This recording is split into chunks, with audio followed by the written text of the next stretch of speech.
DNA, it is very useful to us for objective and NEET exams. Okay, here the types of DNA. Okay, turns one turn of helix, the number of base pairs, the distance between two base pairs in angstrom. Okay, right, the width of helix in angstrom, then rotation. Okay, these types of DNA we discuss here. The first type of DNA, that is aDNA. Okay, in aDNA the number of base pairs in one term, that is 11 base pairs. The distance between two base pairs in angstrom, that is 2.56. The width of helix in aDNA 23 angstrom. Okay, this aDNA is always rotated right-handed motion. Okay, next there's another type bDNA. In bDNA the number of base pairs in one term, that is 10 base pairs. Okay, each helix in bDNA 10 base pairs. Next, the distance between two base pairs in bDNA, that is 3.4 angstrom or 0.34 nanometers. It is very important. Okay, next, width of helix.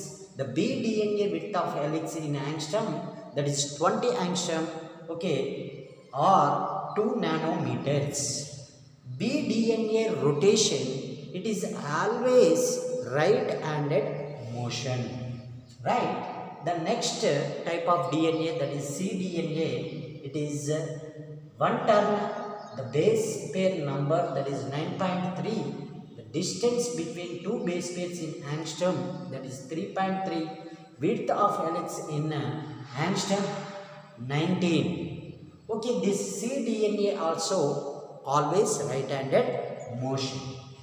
Next, another type dDNA, the one turn of base pairs, the number of base pairs 8. The distance between two base pairs in angstrom, that is 3.0.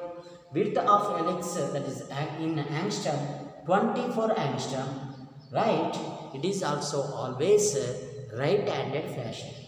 Right, the last type of DNA, that is zDNA. In zDNA, in one term the number of base pairs 12. Distance between two base pairs in angstrom 3.8. The width of helix in angstrom, that is 18.4. Okay, it is zDNA is always left-handed fashion.